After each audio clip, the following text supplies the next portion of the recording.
Passo número 9 em direção à riqueza, poder da mente superior.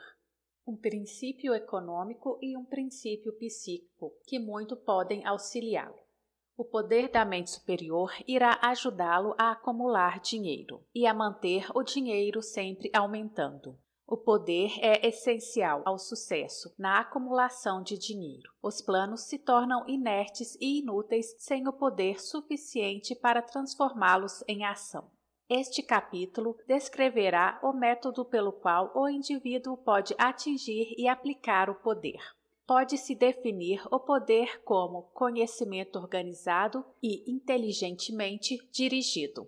O poder, no sentido em que o termo é aqui empregado, refere-se ao esforço organizado, suficiente para possibilitar ao indivíduo a transformação do desejo em seu equivalente monetário. Esforço organizado e produzido pela coordenação dos esforços de duas ou mais pessoas que trabalham em conjunto por um fim definido, num espírito de harmonia.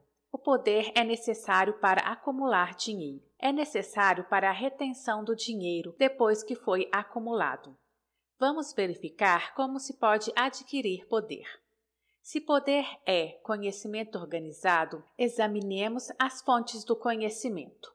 1. Inteligência infinita.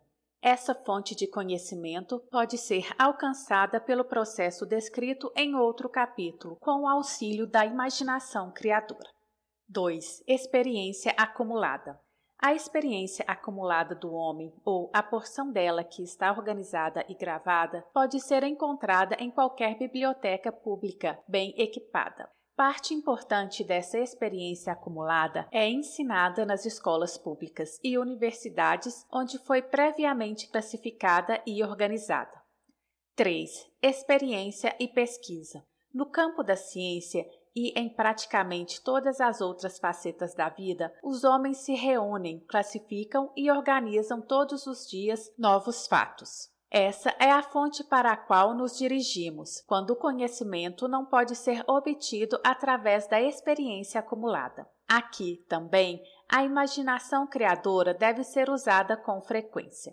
O conhecimento pode ser adquirido de qualquer fonte anterior. Pode ser convertido em poder, organizando-o em planos definidos e exprimindo os planos em termos de ação.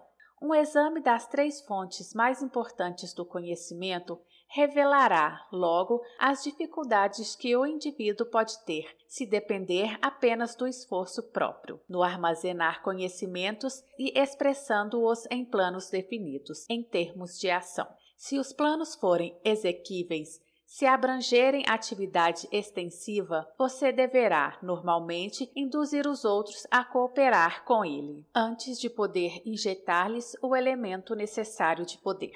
A mente superior pode ser assim definida: coordenação de conhecimentos e esforços num espírito de harmonia entre 2 ou mais pessoas para alcançar um propósito definido. Nenhum indivíduo poderá ter grande poder sem ter consigo a mente superior. Em capítulo anterior, foram dadas instruções para a criação de planos com o propósito de traduzir o seu desejo em equivalente monetário. Se você seguir essas instruções com persistência e inteligência e usar de discernimento na seleção do grupo de mente superior, o objetivo terá sido alcançado pela metade, antes mesmo que você comece a reconhecê-lo. Para que você compreenda o potencial intangível de poder a seu alcance, através de um grupo da mente superior escolhido com acerto, explicaremos aqui as 2 características do princípio da mente superior, uma delas de natureza econômica, a outra psíquica. A feição econômica é óbvia. Qualquer pessoa pode criar vantagens econômicas desde que se cerque de conselhos e da cooperação pessoal de um grupo de homens, prontos a emprestar-lhes o auxílio de todo o coração num espírito de perfeita harmonia. Essa forma de aliança cooperativa tem sido a base de quase todas as grandes fortunas. Sua compreensão dessa grande verdade pode determinar definitivamente seu status financeiro. A fase psíquica do princípio da mente superior é bem mais difícil de entender. Talvez essa afirmação lhe forneça uma sugestão significativa. Nunca duas mentes se reúnem sem que, por essa razão, se crie uma força invisível, intangível, semelhante a uma terceira. A mente humana é forma de energia, sendo uma parte dela espiritual por natureza. Quando duas mentes se reúnem num espírito de harmonia, as unidades espirituais de cada uma formam uma afinidade, que constitui a fase psíquica da mente superior. O princípio da mente superior, ou antes, sua feição econômica, foi-me apontada pela primeira vez por Andrew Carnegie, há mais de 50 anos. A descoberta deste princípio foi responsável pela escolha do trabalho de minha vida. O grupo da mente superior de Carnegie consistia numa equipe de quase 50 homens, com os quais se cercava com o propósito definido de manufaturar e vender aço. Atribuía toda a sua fortuna ao poder que acumulara através dessa mente superior.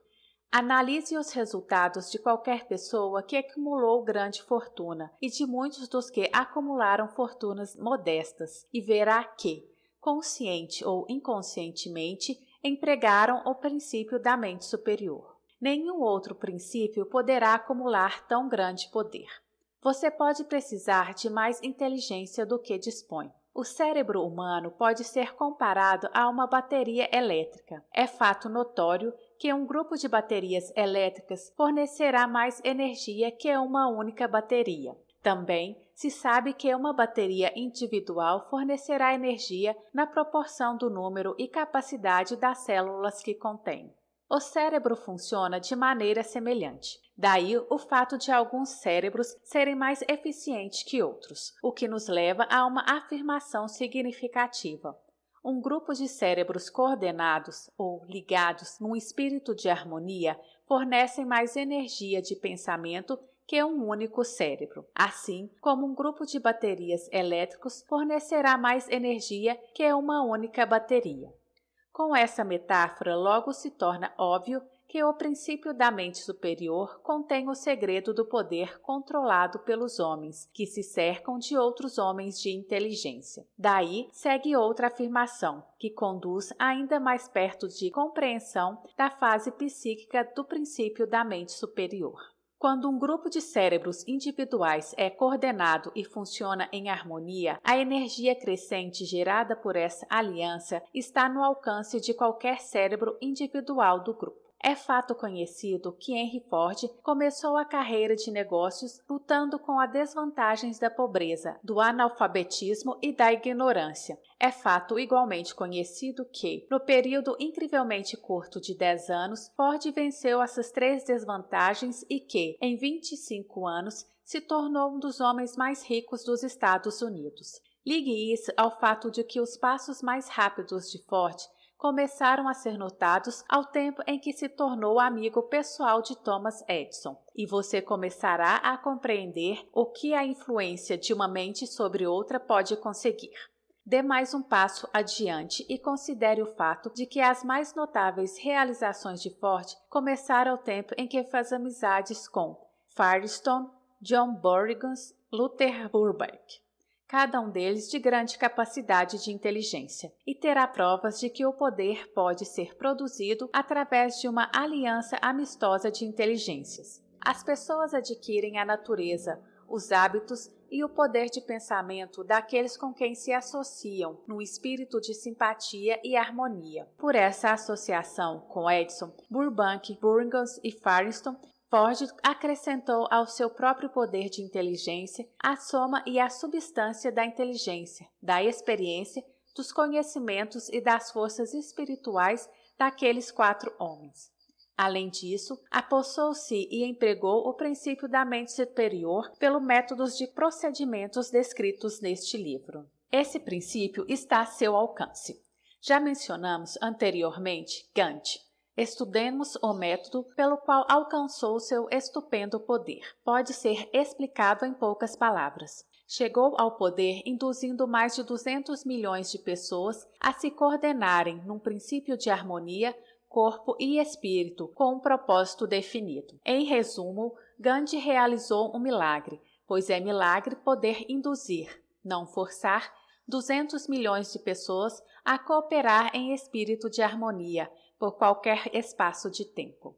Qualquer dirigente de negócios sabe como é difícil conseguir que os empregados trabalhem juntos, num espírito que, mesmo remotamente, se assemelham à harmonia. A lista das fontes principais das quais emana o poder está, conforme foi visto, encabeçada pela inteligência infinita.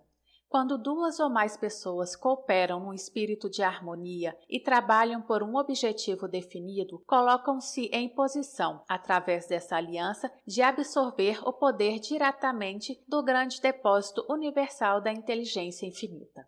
Essa é a maior de todas as fontes de poder. É a fonte a que recorrem o gênio e o grande líder. As outras duas fontes importantes, das quais se pode obter o conhecimento necessário para acumular poder, não merecem mais confiança que os 5 sentidos humanos. Os sentidos nem sempre merecem confiança. Em capítulos subsequentes, serão descritos os métodos pelos quais a inteligência infinita pode ser prontamente alcançada. Não se trata aqui de dar um curso de religião. Nenhum princípio fundamental deste livro deve ser interpretado como destinado a interferir, direta ou indiretamente, nos hábitos religiosos de qualquer pessoa. O livro se limita exclusivamente a instruir o leitor em como transformar o propósito definido do desejo de dinheiro em seu equivalente monetário. Ouça, pense e medite. Logo, o assunto todo se esclarecerá e você poderá vê-lo em perspectiva. Agora você vê apenas o detalhe dos capítulos individuais. Pobreza não precisa de plano. O dinheiro é tímido e ardiloso. Deve ser cortejado e conquistado por métodos semelhantes aos usados por um namorado determinado a impressionar a garota de sua escolha. E, por coincidência, o poder usado ao cortejar o dinheiro não é tão diferente do usado ao cortejar uma donzela. Esse poder, se usado com sucesso na procura do dinheiro, deve estar misturado à fé, deve estar misturado ao desejo, deve estar misturado à persistência, deve ser aplicado através de um plano, e esse plano deve ser posto em ação. Quando o dinheiro chega em quantidade, ele flui para aquele que o acumula com a facilidade com que a água desce a montanha. Existe uma grande correnteza invisível de poder, comparável a um rio, com a diferença de que um dos lados corre numa direção, carregando tudo o que cai na correnteza, para a frente e para o alto, em direção à riqueza, enquanto o outro lado corre em direção oposta, carregando todos os infelizes que nela caírem, sem poder escapar na descida para a infelicidade e a pobreza. Todo homem que já acumulou uma grande fortuna reconheceu a existência de tal correnteza na vida. Consiste no processo de raciocínio da pessoa. As emoções positivas do pensamento formam o lado da correnteza que leva à fortuna. As emoções negativas formam o lado que leva à pobreza. Eis um pensamento de grande importância para quem estiver seguindo este livro, com o objetivo de acumular fortuna. Se você estiver do lado da correnteza de poder que leva à pobreza, que lhe sirva de remo para se impulsionar ao outro lado da correnteza. Só lhe poderá servir pela aplicação e pelo uso. Ler apenas e julgar o que leu, de uma maneira ou de outra, não lhe trará benefício algum.